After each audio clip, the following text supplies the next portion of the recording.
ఈ అధ్యాయంలో అర్జునుడు ఒక ప్రశ్న అడుగుతాడు. కర్మలను పూర్తిగా వదిలేయాలా? లేదా కర్మలు చేస్తూనే మోక్షాన్ని పొందగలమా?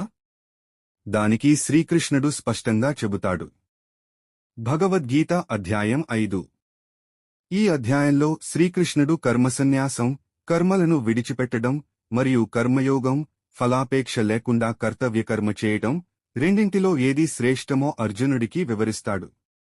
కృష్ణుడు చెబుతాడు, కర్మలను పూర్తిగా వదిలేయడం కంటే ఆసక్తి లేకుండా కర్తవ్యంగా కర్మలు చేయడం, కర్మయోగం ఎక్కువ శ్రేయస్కరం. నిజమైన సన్యాసం అంటే పనులను వదిలేయడం కాదు, ఫలాలపై ఆశను వదిలేయడం. జ్ఞానం కలిగిన వ్యక్తి కర్మలు చేస్తూనే ఉంటాడు, కాని నేను చేస్తున్నాను అనే అహంకారం ఉండదు. లాభ, నష్టాలు, సుఖ, దుఃఖాలు అతనిని ప్రభావితం చేయవు. అటువంటి వ్యక్తి ప్రపంచంలో జీవిస్తూనే అంతర్గత శాంతిని పొందుతాడు. కృష్ణుడు ఇంకా ఇలా చెబుతాడు, సంసార బంధాలకు కారణం కర్మలు కాదు, కర్మల పట్ల మన ఆసక్తి. ఆసక్తిని వదిలినవాడు కర్మల మధ్యనే విముక్తిని పొందగలడు. సత్యజ్ఞానం పొందినవాడు పాపం, పుణ్యం రెండింటికీ అతీతుడవుతాడు. అన్ని జీవులను సమానంగా చూస్తాడు. బ్రాహ్మణుడు, గోవు, ఏనుగు, కుక్క, చండాలుడు అందరిలో ఒకే ఆత్మను దర్శిస్తాడు.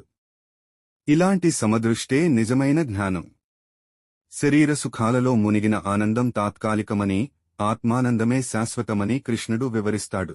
ఇంద్రియ నియంత్రణ, మనస్సు శుద్ధి, ధ్యానం ద్వారా ఆత్మజ్ఞానం పొందినవాడు నిజమైన సుఖాన్ని పొందుతాడు.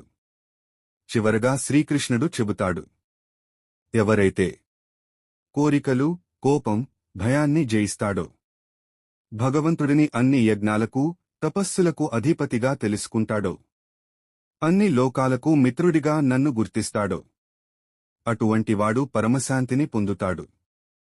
ఇదే భగవద్గీత 5వ అధ్యాయం యొక్క సందేశం. ఈ గీతా సందేశం మీకు నచ్చితే లైక్ చేయండి, షేర్ చేయండి. Thanks far watching. Chapter 6 is coming.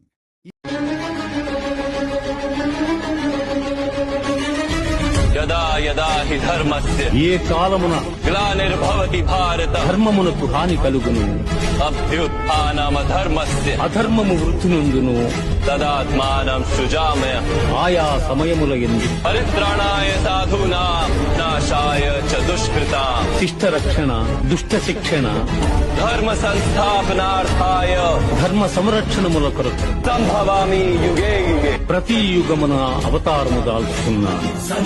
సమస్త సమర్థ సగంధ సహస్ర శతప్రాద సంహూతి సంహారాదయ వివర్త విదగ్ధ విమర్ధ వినీత హిమాశిఖర గీతార అవ్యయ ప్రణప్రియ.